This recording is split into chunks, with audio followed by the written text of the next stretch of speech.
encore pour cet échange et cette présentation. On va basculer sur le dernier temps d'échange de la journée. On va rester sur les zones latérales. On va revenir sur les vasières, en fait, qui sont quand même une des structures emblématiques de l'estuaire. C'est des zones qu'on a étudiées quasiment depuis le début du programme Seine-Aval. Principalement, d'ailleurs, plutôt à l'aval, parce que les premiers questionnements étaient associés à des problèmes, des questions de gestion plutôt situées à l'aval.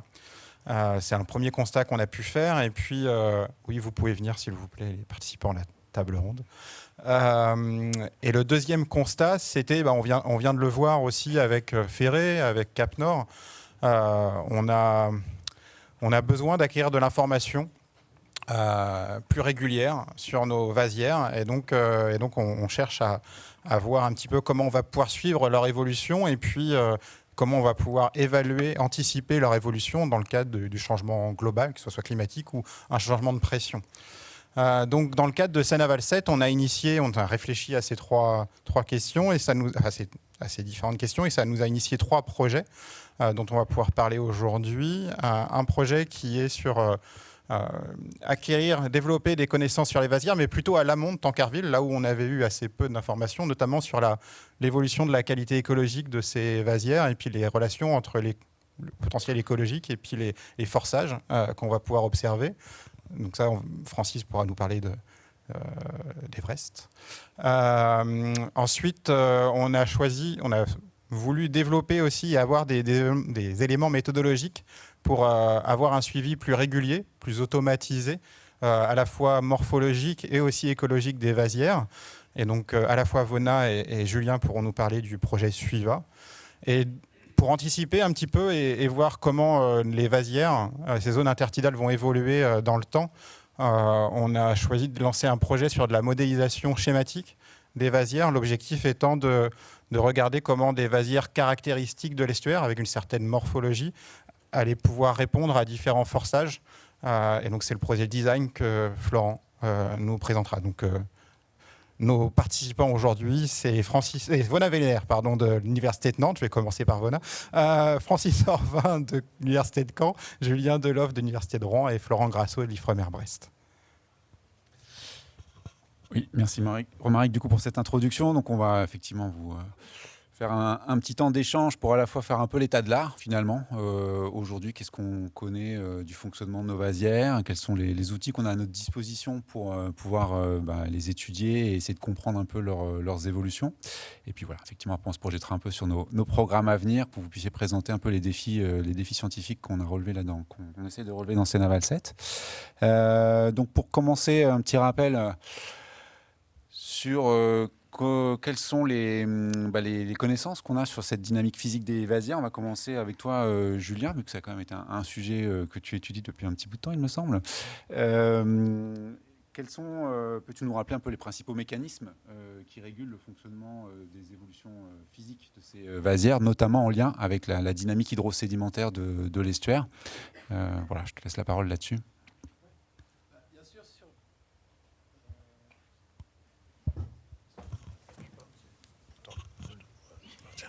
Ouais, ok, merci. Donc bien sûr, un estuaire par définition, c'est une zone où on va avoir des forçages. L'hydrodynamique va contrôler la dynamique des particules. Et évidemment, on va avoir d'un côté le forçage marin, alors au travers des cycles de marée, au travers de la houle, au travers également, dans le cadre des changements climatiques, de l'élévation du niveau moyen des mers. Et puis d'un autre côté, on a le forçage qui va être le forçage continental, qui va, lui, avoir d'autres pas de temps à prendre en compte, plutôt les cyclicités crue-étiage ou des cyclicités plus importantes liées avec des cycles climatiques. Donc en fait, on a déjà des échelles de temps qui sont très variées sur les pas de temps à prendre en compte pour la dynamique des particules. Ça, c'est la première chose. Et puis, cette hydrodynamique, elle va contrôler la dynamique des MES. Donc, elles vont venir essentiellement du bassin versant, puisqu'on parle de particules fines, qui vont se mettre en place sur les vasières. Pour mettre en place ces particules fines sur les vasières, il va falloir avoir des zones où on a moins d'hydrodynamisme, c'est ce que montrait Jean-Philippe. Si l'hydrodynamisme va augmenter, soit on ne va plus rien avoir, soit on va plutôt remplacer les vases par du sable, évidemment. Donc ça, c'est un petit peu, d'un point de vue général, les choses. Si on regarde sur l'estuaire de Sienne, alors comme tu le disais, Romaric, il y a eu plus de focus historiquement, depuis le projet DIVA peut-être qui date du début des années 2000. Donc il y a eu pas mal de travaux, plutôt centrés sur la partie aval, là où il y a des enjeux, et là où il y a des fonctionnalités, comme ça a été discuté par différents intervenants aujourd'hui. Mais de manière globale et évidemment simplifiée dans les choses, on va avoir un estuaire aval où on va plutôt avoir du dépôt, un contrôle par le bouchon vaseux, cette masse de matière en suspension, donc avec plutôt un dépôt en période d'étiage, parce que le bouchon vaseux va être présent dans l'estuaire. Inversement, en période hivernale, où on a du débit important, le centre du bouchon vaseux va se situer plutôt en aval, et du coup, on va avoir du mal à remobiliser les particules pour qu'elles viennent se déposer sur la vasière, donc on est plutôt en érosion. Inversement, dans la partie amont, on va plutôt avoir un contrôle par le débit du fleuve, évidemment. Donc un dépôt de matière en suspension pendant la crue, la période où on a un maximum de matière en suspension qui sont apportées, et plutôt préférentiellement de l'érosion le reste de l'année, durant les bas débits, durant l'étiage, par les courants anti-d'eau essentiellement, qui vont reprendre les particules qui se sont déposées pendant la crue et qui vont éroder ces particules avec éventuellement, il y a eu des travaux qui ont été faits là-dessus, les vagues des bateaux, le bâtillage qui peut aussi participer pour partie à cette érosion. Donc en fait, on a vraiment un système différencié entre l'aval et l'amont. Avec, et c'est une chose que beaucoup d'intervenants ont parlé, c'est au cœur à chaque fois de notre réflexion quand on a des projets scientifiques, c'est les échelles de temps et les échelles spatiales, la représentativité de la mesure, in fine. Puisque, encore une fois, dans un estuaire, par définition, on a beaucoup d'échelles de temps à prendre en compte. Et puis, on a une variation très importante entre l'amont et l'aval, évidemment, avec des contrôles qui vont être différents. Donc voilà un petit peu, brosser rapidement la connaissance sur la dynamique physique des vasières, y compris en estuaire de la Seine. Du coup, on a vu à travers la présentation précédente, effectivement, il y a des gros changements morphologiques de l'estuaire. Ces processus généraux, ils restent vrais finalement à l'échelle de l'estuaire. Est-ce que toi, tu identifies déjà des manques vraiment en termes d'observation sur ces aspects-là, notamment parce que du coup, comme tu le dis, il y a plusieurs échelles de temps d'analyse. C'est quoi pour toi les principaux manques pour bien comprendre la dynamique d'évolution de ces vasières et qui pourraient un peu être un peu des attentes pour la suite? Comme je disais, et on l'a vu sur le projet Seine-Aval 7, il y a quand même beaucoup de travaux qui sont remontés beaucoup plus sur la partie amont, qui était un petit peu plus pauvre en termes de recherche sur cette zone. Donc ça, c'est quelque chose qui est maintenant comblé. Après, le gros problème de ce genre de travaux, en fait, est... Je pense que Jean-Philippe a fait une très belle démonstration de l'intérêt d'avoir un observatoire sur la colonne d'eau, en fait. L'idée, c'est peut-être d'avoir des suivis qui soient un petit peu plus pérennes dans le temps. C'est vraiment quelque chose qu'on cherchera à faire sur la dynamique de ces vasières. Parce que ça reste ponctuel au travers des travaux de recherche, encore une fois un petit peu plus sur les processus, mais du coup on a du mal à avoir un suivi et on a du mal à voir ce qui fait partie de la tendance et ce qui fait partie d'un extrême qui va venir modifier le système. Voilà. Sachant que, évidemment, là aussi ça a été discuté ce matin, il y a des modifications qui se font déjà. C'est-à-dire que si vous modifiez la position moyenne du bouchon vaseux en remontant la salinité, forcément vos zones de dépôt, elles vont aussi avoir en moyenne tendance à remonter un petit peu au niveau de l'estuaire. Merci Julien. Donc on a beaucoup parlé là des forçages naturels. Bien sûr, dans notre estuaire, on vient de le voir, les aménagements, les forçages anthropiques ont un rôle majeur. On a beaucoup travaillé sur la modélisation hydromorpho-sédimentaire dans Seine-Aval, justement pour essayer d'étudier l'influence de ces différents forçages et puis c'est de bien comprendre finalement ces différentes influences. Là, c'est juste une question du coup pour Florent, notre spécialiste modélisation. Du coup, quel est un peu l'état de l'art aujourd'hui de la modélisation de l'hydromorpho-sédimentaire à l'échelle de l'estuaire et par rapport au sujet qui nous intéresse aujourd'hui, les vasières, quelles sont nos capacités à étudier la dynamique de ces systèmes avec les outils qu'on a à notre disposition? Alors, peut-être effectivement en deux temps sur la partie, on va dire, hydrosédimentaire. Donc c'est vrai que ça fait longtemps qu'il y a des modèles qui ont été déployés. Et pour revenir aussi sur l'aspect de Cap Nord, ou une question de ce matin sur est-ce qu'on est capable de simuler par exemple la remontée des eaux salées. Donc c'est des choses oui, qui avaient été abordées entre autres dans le cadre du projet Amphi-Eco avec différentes configurations morphologiques des années 60, 75, 2010, où là par exemple pour les mêmes forçages, on regardait juste une évolution morphologique induite principalement par l'homme avec un approfondissement du chenal, avec extension du port. Et donc clairement, on est capable de simuler une intensification des courants de marée et une remontée, renforcement de la circulation barocline et remontée du sel et des sédiments vers l'amont. Donc ça, c'est des choses aussi qu'on a regardé à travers le projet ARES, donc une illustration avec le diagramme qu'on voit à gauche sur les flux de vase à l'embouchure qu'on peut estimer.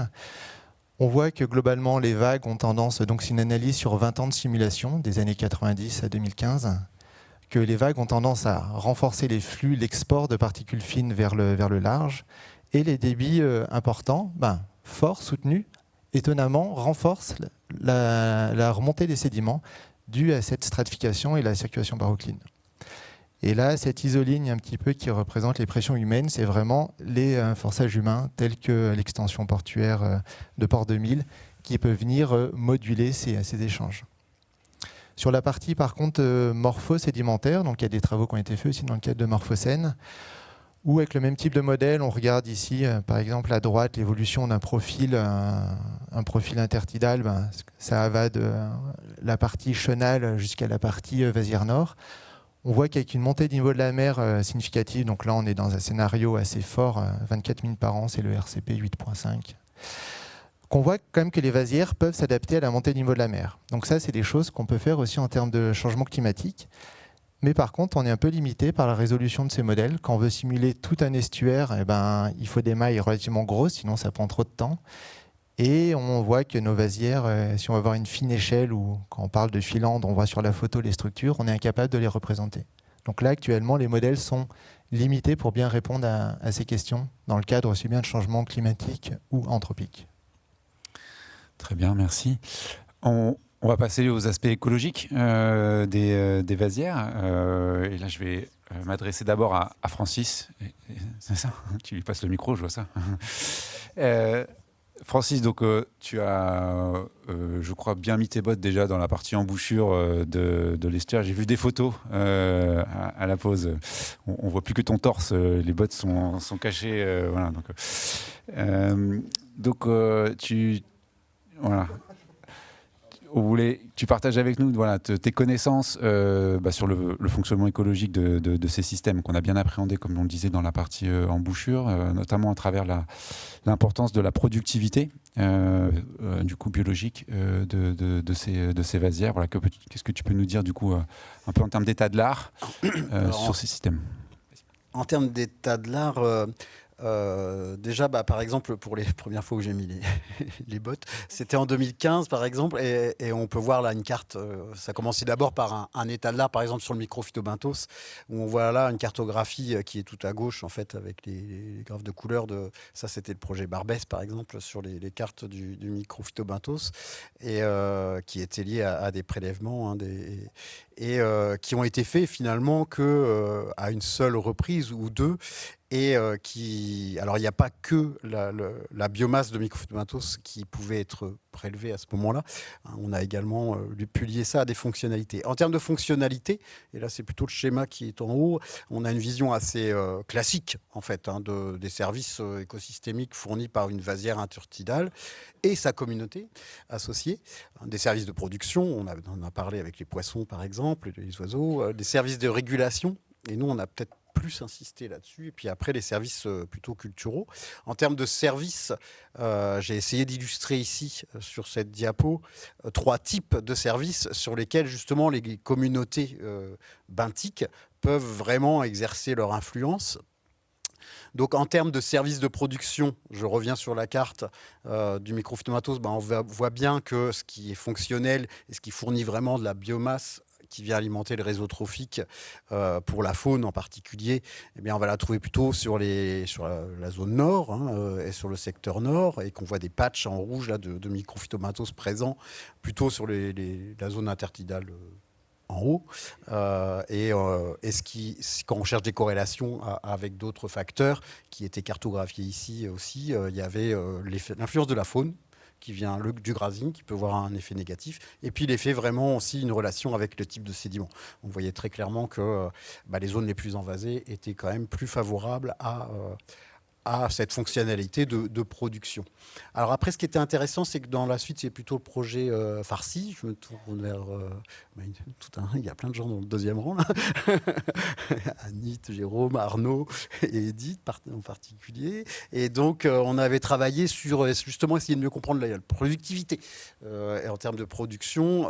Et en fait, ce qui était intéressant, c'était de voir que les zones avec l'ensablement que l'on voit, qui a été décrit auparavant, il y avait un petit peu une perte de production possible pour le microphytomatos. Ce qui nous avait quand même rassuré, c'est de voir qu'en fait, c'est les zones un peu intermédiaires, à 40-50% de vase, qui restent les plus productives. Et plus productives finalement que les zones purement sableuses, comme la zone nord, qui effectivement là en bleu, on voit bien qu'il n'y a pas beaucoup de biomasse, mais il n'y a pas beaucoup de production non plus, et que c'est plutôt des zones un peu intermédiaires. Et effectivement, les zones qui sont aussi en rouge ici, c'est souvent des zones un peu de mixte, de transition de sédiments. Donc l'ensablement, il y a quand même une certaine résilience du système en termes de production, en tout cas, qui semblait apparaître. Après, qu'est-ce que ça va devenir ? Il faudrait vraiment le modéliser, ce qui n'est pas totalement finalisé, pour pouvoir vraiment le prédire.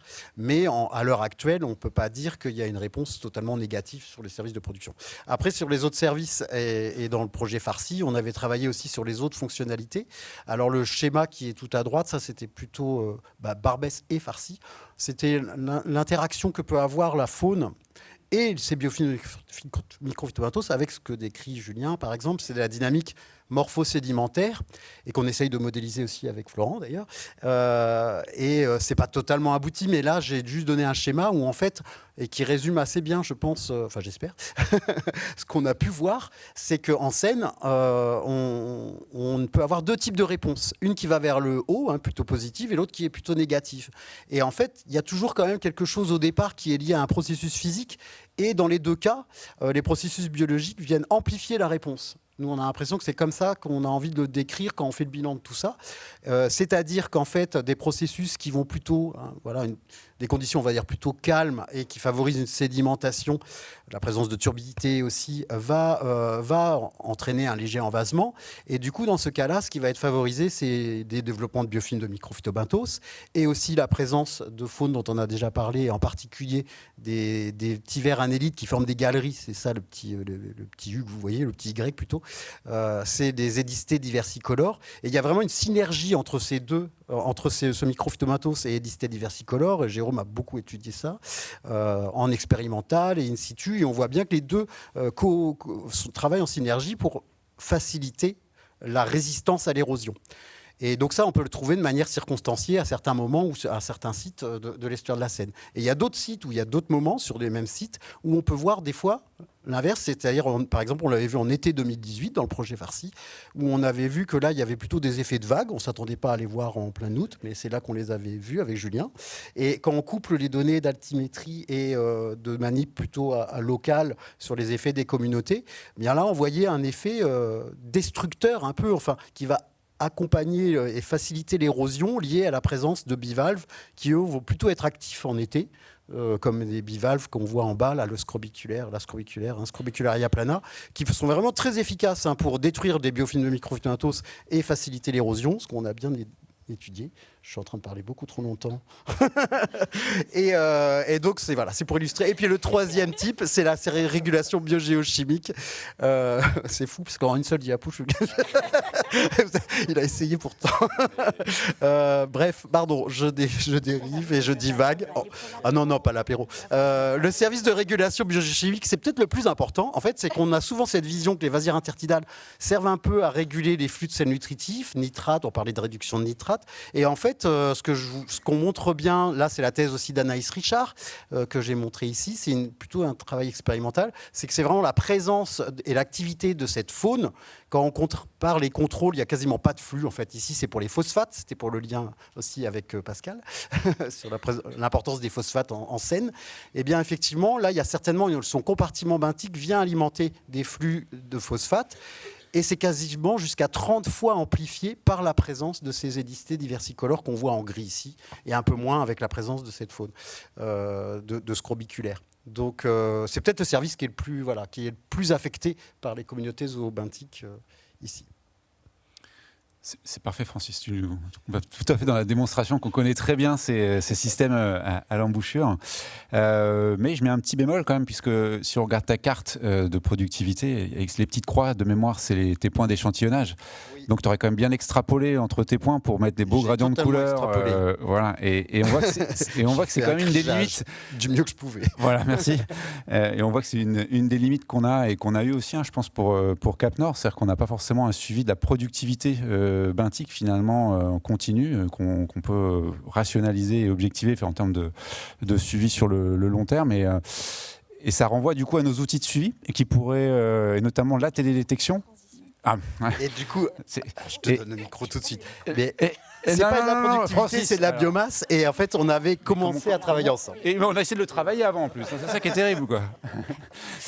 Donc, je passe la parole à Vona. Et donc, tu vois ma question venir. Quel est l'état de l'art un petit peu sur la mobilisation des outils de télédétection qui vont nous permettre de spatialiser un certain nombre de paramètres écologiques? Est-ce que tu peux nous en dire un peu plus sur ce sujet? Donc, c'est vrai que de façon générale, dans les écosystèmes et en particulier dans les écosystèmes vasières qui sont extrêmement difficiles à échantillonner si on veut si on veut cartographier à l'échelle de tout l'écosystème.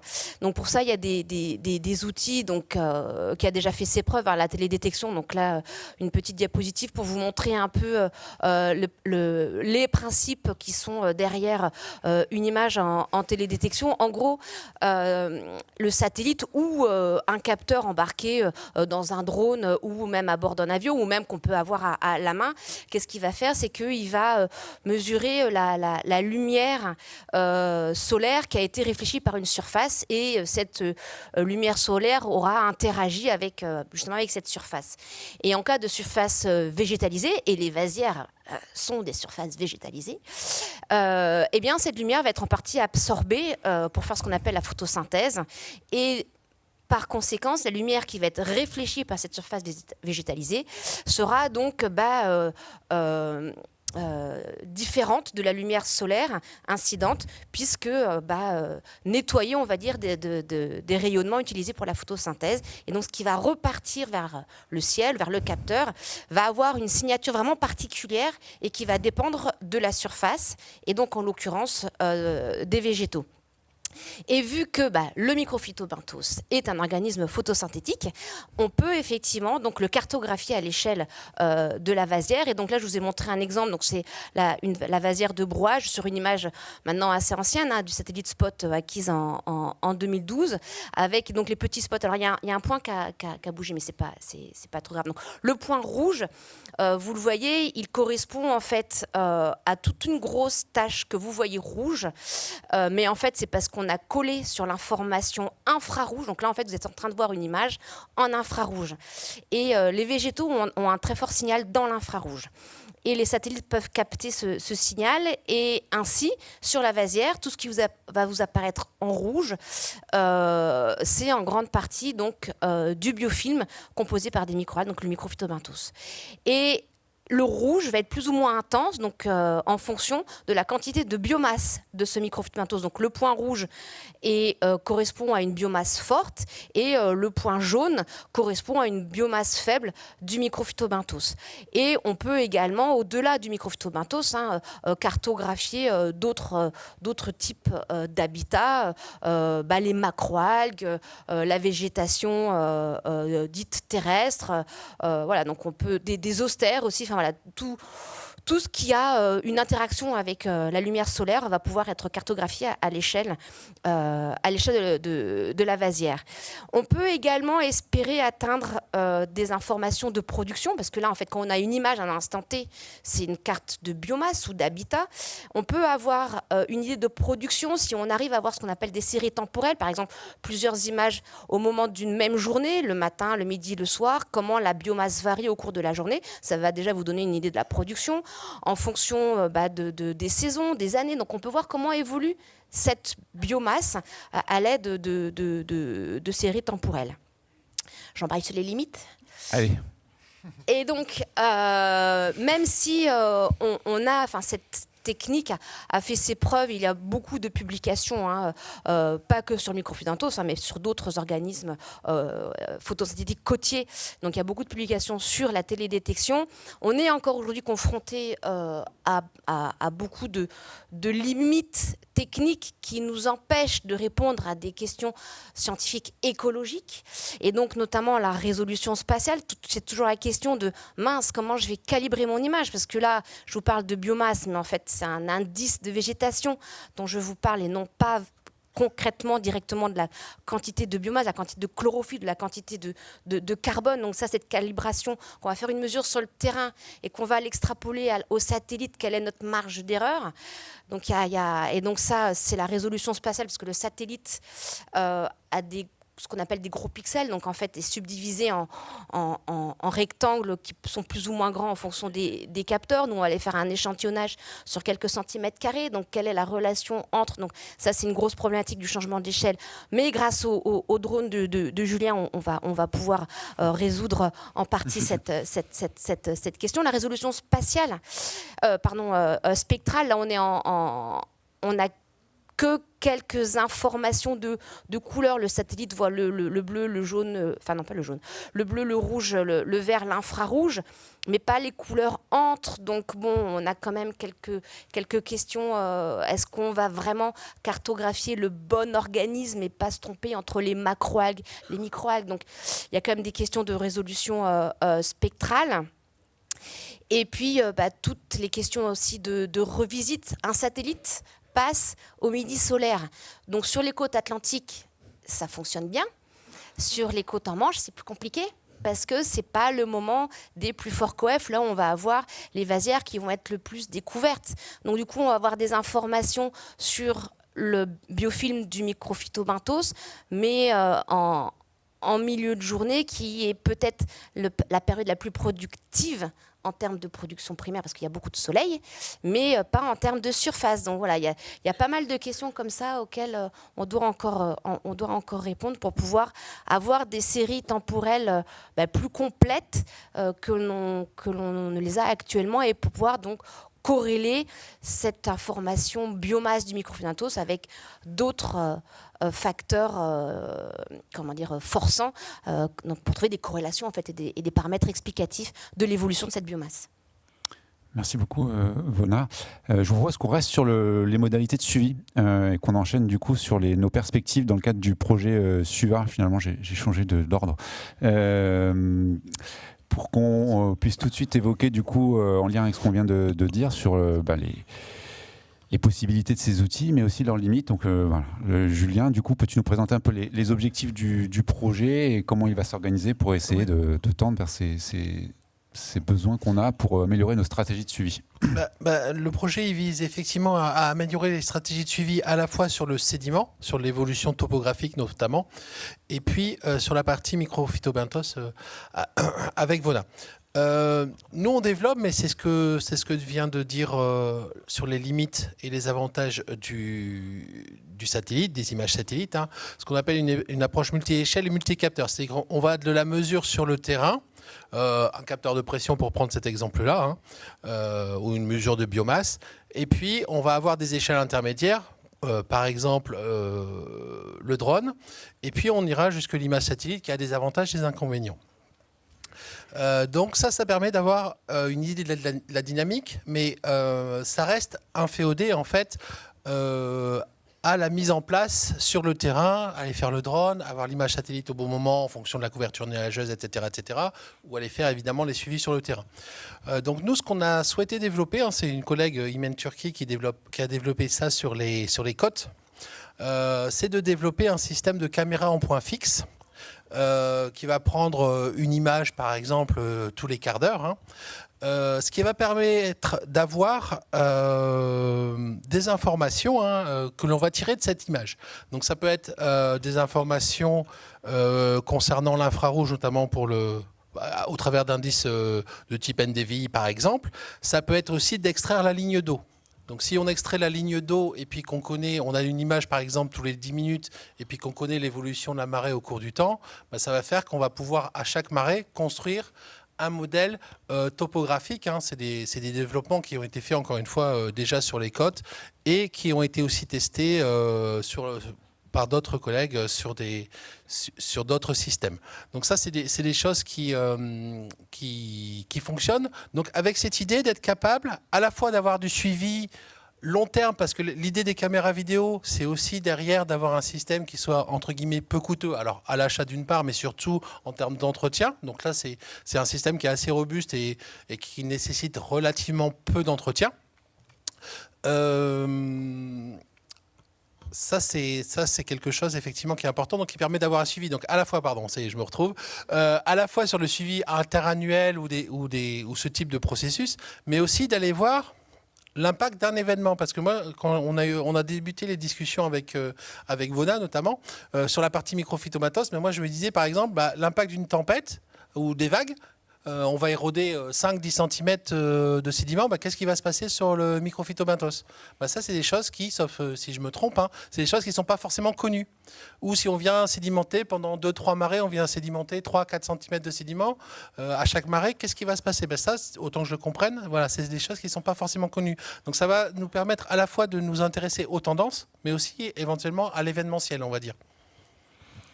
Du coup, sur les sites prévus pour ce suivi, on va rebondir pour montrer un petit peu où est-ce qu'on va aller investiguer ça. Alors, sur les sites, donc on a un démonstrateur, on va dire, où on a déjà commencé à faire des choses alors qu'on appelle l'Aril, mais c'est bien sur la Seine, c'est au niveau de l'embouchure de l'Aril.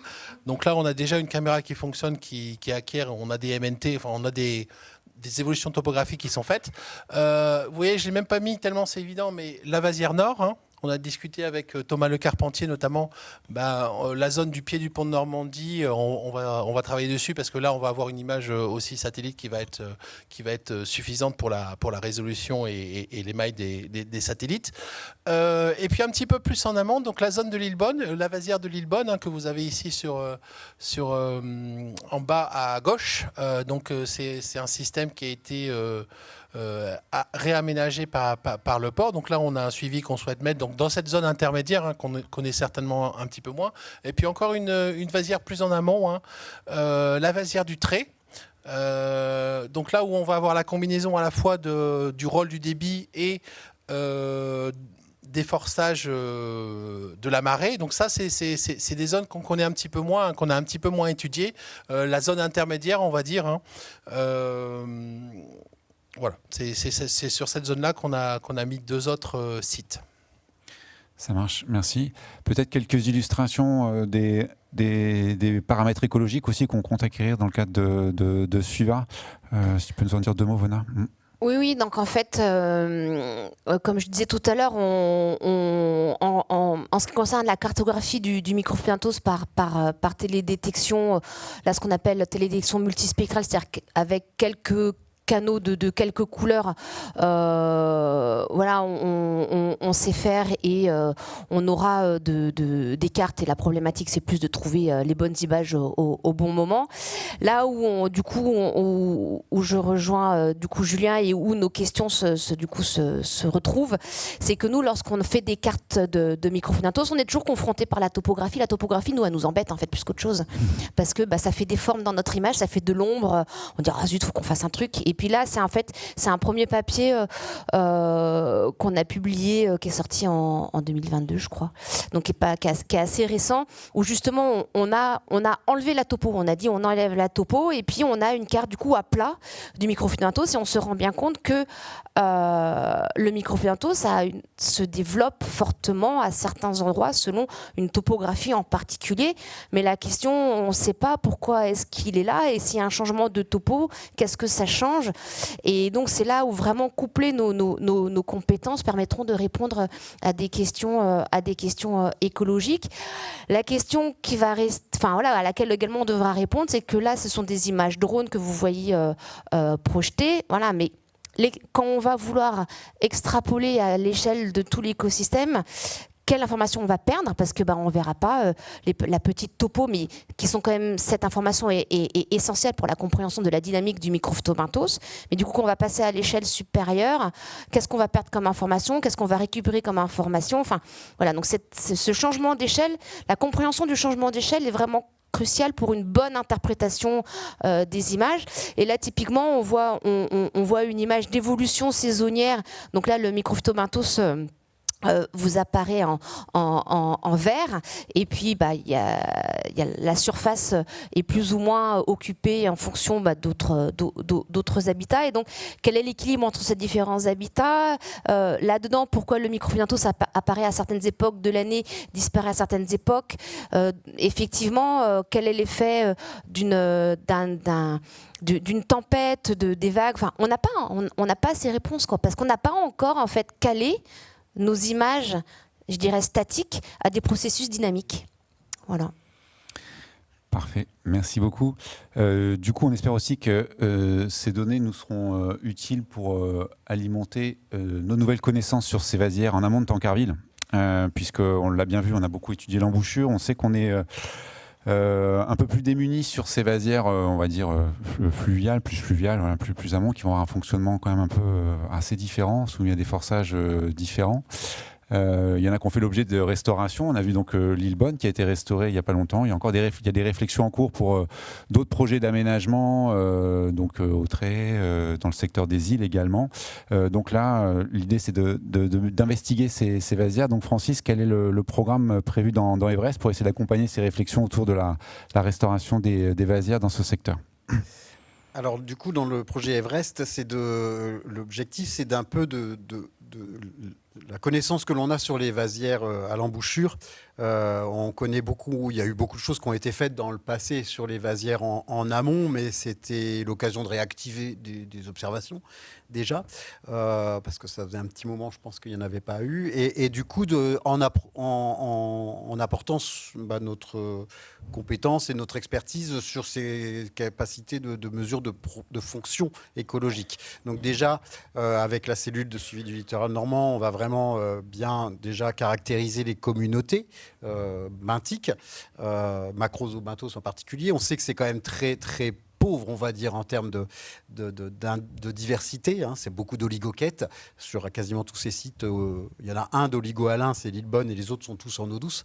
Donc on remonte vraiment très en amont. Alors on voit les sites, c'est pas les gros points rouges qui sont les grandes villes, mais les petits points rouges qui sont nos sites d'études.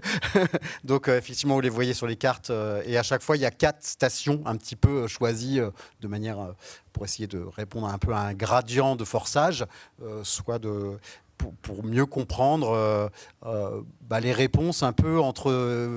on va essayer de décomposer un peu les effets du grand gradient entre l'amont et l'aval, les gradients de salinité, de bouchons, de turbidité, des choses comme ça, de débit tout simplement. Et puis on va essayer de coupler aussi à l'approche télédétection et pour voir vraiment des aspects un peu macroscopique et comment ça peut influencer, même à une échelle très locale, que nous on va étudier ici dans Everest, des processus et une fonctionnalité en gardant un peu le même principe, c'est-à-dire qu'on va essayer de mesurer la fonctionnalité de production des biofilms microtomatos. Donc ça, on va le faire dans les deux projets d'ailleurs. Donc par des couples, vous voyez ici un fluorimètre Imaging PAM, on va utiliser des chambres benthiques pour voir les échanges de CO2, dont la photosynthèse par les biofilms de microtomatos, mais pas que, aussi tout ce qui peut être respiration. Et puis, du coup, d'avoir quelque chose vraiment d'évalué. Excusez-moi, oui, il y a aussi tous les aspects biogéochimiques, la fonctionnalité biogéochimique. Donc là, avec toujours tout ce qui est matière organique dissoute et particulière que l'on va étudier avec Edith, Arnaud, en profil. Et puis les flux d'oxygène aussi avec Olivier Maire, qui est à Arcachon. Et du coup, essayer de mieux comprendre est-ce que il y a des flux qui sont vraiment actifs en présence de certaines faunes et dans quelles conditions ça s'exprime le mieux en termes de production, de biogéochimie, et aussi l'impact potentiel que peut avoir sur la dynamique sédimentaire cette petite faune ou ces petits biofilms. Est-ce qu'ils viennent s'exercer cette fonction régulatrice de l'érodabilité, de quelle manière, et est-ce que c'est plutôt encourageant ou est-ce que ça peut permettre justement de maintenir un bon état écologique en termes de restauration, ou au contraire, est-ce que ça facilite encore le colmatage? Donc tout ça, ça reste, parce qu'il peut y avoir aussi un risque si c'est trop productif, ça aille trop vite et que finalement ce soit contre-productif par rapport à des enjeux de restauration écologique. Donc on va essayer de comprendre tout ça à une échelle fine, multifactorielle surtout, sur tous ces processus. Ok. Merci Francis. Pour terminer là sur les projets donc en cours de lancement, on revient sur les aspects modélisation, puisque voilà, Florent, tu nous disais tout à l'heure qu'on a des limites dans la modélisation pour aborder l'évolution de ces systèmes, donc au vu de leur géomorphologie, de petites morphologies qui conditionnent finalement leur dynamique. Quelle est la stratégie du coup qui va être envisagée dans Cenaval 7 pour finalement faire évoluer ces outils et puis finalement peut-être disposer d'outils qui nous permettraient de mieux anticiper les évolutions de ces vasières en fonction de forçages naturels mais aussi anthropiques dans le contexte de la restauration? Oui, donc en effet, il y a toujours un compromis dans la simulation entre résolution et temps de calcul dont je parlais. Là, l'objectif vraiment, c'était d'aller à une échelle plus fine, à l'échelle des vasières. Et si on veut regarder ça, on veut réduire l'échelle. L'objectif final, c'est vraiment le profil, on va dire, comme on pourrait voir en bas à gauche. On sait que les profils de vasières peuvent répondre différemment face au marnage, face aux vagues, face aux apports sédimentaires. On peut avoir différentes formes et on veut savoir comment ces formes vont évoluer, par exemple avec la montée du niveau de la mer ou pour des vasières proches de l'embouchure si les vagues sont plus intenses ou si les apports amont changent. Donc on pourrait faire tourner des modèles comme ça, on en a déjà fait sous ce qu'on appelle une approche 2DV en verticale. Mais en même temps, on voit des structures, comme illustré en haut à droite avec la vasière nord, et toutes ces filandres ou chenaux de marée. Et on se dit, mais comment simuler? Si on ne prend pas ça en compte, on pense qu'on doit rater quelque chose dans la simulation de ces vasières. Donc l'objectif, c'est un mélange, une approche idéalisée, schématique, où on parle analogue, un peu comme si on prenait une boîte en bas à droite. On met nos forçages dominants, un profil qui représente une vasière, par exemple de la Seine, qu'on veut regarder, mais on va chercher à représenter les processus 3D dedans, chercher à représenter ces chenaux qui participent à la vidange, au flux. Et l'avantage, c'est que ça permettra de simuler sur des temps très longs, c'est-à-dire, nous, très longs, c'est une dizaine, voire plusieurs dizaines, une centaine d'années. Donc, ce qui nous intéresse derrière les forçages climatiques, c'est surtout la montée du niveau de la mer, la variation des apports amont. On en parlait ce matin, Jean-Philippe en parlait on s'attend à des crues plus intenses, des étiages plus sévères. Donc, comme tu disais aussi, ça va changer le positionnement potentiellement du bouchon vaseux. Il y a le régime, la fréquence des tempêtes, même s'il n'y a pas vraiment un consensus sur l'intensification des tempêtes, mais on s'attend quand même à une augmentation de la fréquence des tempêtes au cours des années à venir. Donc, est-ce que ça peut changer pour des sites type à l'embouchure? Et des forçages anthropiques aussi, on en a parlé. Actuellement, beaucoup de vasières sont impactées par des digues, soit des digues en amont ou soit des digues subtidales. Si on les retire, qu'est-ce qui se passe? Comment évolue le profil? Et aussi en termes de forçage anthropique, il y a tout ce qui est dragage de maintenance ou approfondissement. À partir du moment où on a chenal en bas de la vasière, ça va impacter son profil. Et je rebondis sur la présentation du projet des stocks, entre autres. Si on a une évolution du profil de la vasière au cours du temps, on peut s'attendre à ce qu'une partie des sédiments qui étaient piégés pendant longtemps se retrouvent ensuite remobilisés et relargués. Donc c'est-à-dire qu'on va relarguer du sédiment potentiellement contaminé. Et donc pour ça, on veut savoir dans les années à venir, de manière assez schématique, si on vient changer les forçages ou si on vient monter le niveau de la mer, est-ce que notre vasière, elle va suivre, elle va monter, il n'y a pas de problème, ou est-ce qu'on a on va dire un shift latéral, et c'est-à-dire que du sédiment peut être relargué. Parfait. Merci beaucoup Florent, et merci à tous les quatre du coup pour votre intervention et puis vos explications pour donner envie de suivre ces projets pendant la prochaine phase du programme. Donc vous l'avez vu, on a effectivement là 3 projets sur les vasières qui vont être vraiment complémentaires pour aborder cette dynamique des vasières. Donc on se posait la question ce matin de un projet pour faire du suivi. Là, on voit que 3 projets peuvent être complémentaires pour nourrir une réflexion un peu commune et bien appréhender ces dynamiques. Donc l'enjeu maintenant, c'est de faire des passerelles entre les 3 projets et de travailler ensemble. Et c'est vraiment l'objectif. On aura de nouvelles connaissances donc sur ces secteurs les plus amont. Et je pense que là, vu les résultats qu'on a vus ce matin sur les poissons, la nécessité de restaurer nos vasières sur ce secteur fluvial, on voit tout l'intérêt de progresser sur ces connaissances-là. Et puis, on revient sur ces besoins d'observation sur le long terme. Pareil, c'est un autre sujet, un sujet récurrent et un sujet qu'on a envie d'animer de plus en plus pour essayer de renforcer aussi un certain nombre d'actions qu'on mène au GIP sur ces thématiques de suivi à long terme. Et on compte bien sur vous pour nous aider à définir les stratégies les plus adaptées. On voit qu'on peut automatiser un certain nombre de suivis avec un certain nombre d'outils, mais c'est pas encore parfait. Donc voilà, il faut qu'on continue de progresser pour trouver les bons outils, les bons proxys pour pouvoir mieux suivre ces systèmes. Et on voit qu'avec les outils de modélisation, on espère aussi mieux anticiper leur évolution. Donc merci beaucoup à vous 4. Je vous propose que Jean-Claude pose une première question. Si ça ne va pas vous greffer sur le temps de l'apéritif, je vous le promets, on le décalera. Mais comme il est 18h, on ne pourra prendre qu'une seule intervention. Je me félicite que 30 ans après, on continue à travailler sur les vasières. Je viens d'être rapporteur d'une thèse dans Rance Maritime où il y a effectivement à la fois une zone intertidale et subtidale. Et dans les compartiments fondamentaux du fonctionnement du système, il y a la méiofaune. Alors là, je pose la question, est-ce que c'est parce que vous n'avez pas trouvé de spécialiste de méiofaune que vous ne travaillez pas sur ce compartiment, ou est-ce que c'est parce que parce que vous considérez que c'est un compartiment qui n'a aucun intérêt?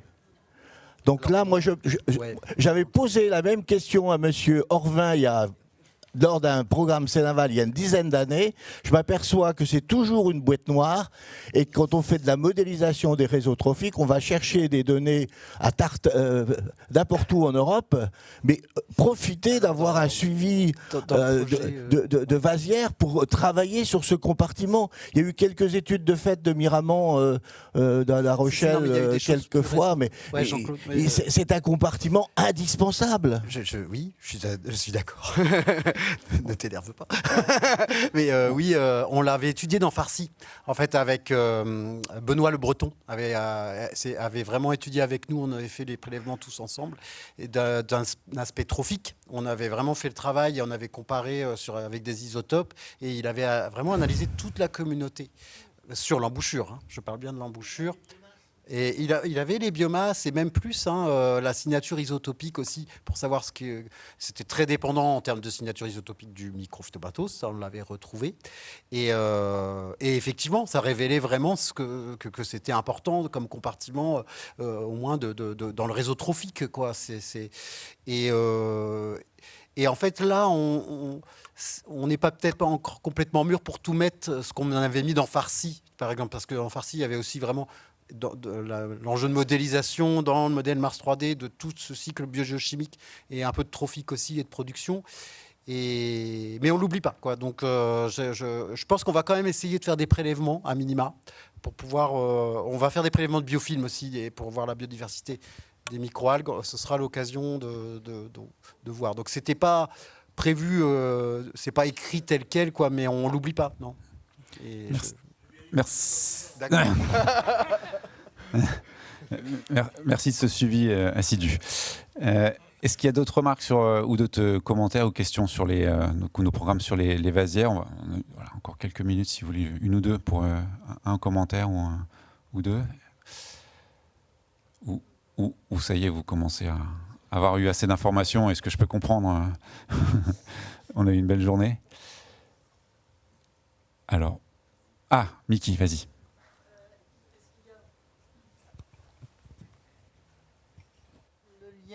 Entre la structure des sédiments et la faune quelconque et les fonctionnements biogéochimiques, c'est évident, enfin, on est tous convaincus. Est-ce qu'il est connu aussi qu'il y a un effet sur la détoxification par la bioturbation? Est-ce que c'est dans vos plans de regarder cela aussi? Détoxification au sens des contaminants chimiques. Oui.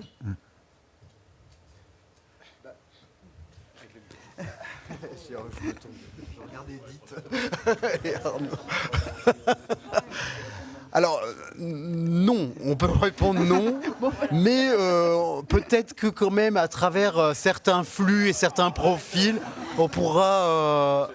Enfin, en tout cas, on voulait le faire au départ, et j'étais interdit d'y toucher. Mais il y a un projet qui est beaucoup plus sur les aspects contamination chimique dans les sédiments dans Seine-Aval 7, de toute manière. Voilà, et on regardera, quoi, on comparera. Si vous voulez faire autre chose, c'est le moment. Par contre, on aura besoin du rapport dans 3 ans, Francis. Ça, c'est...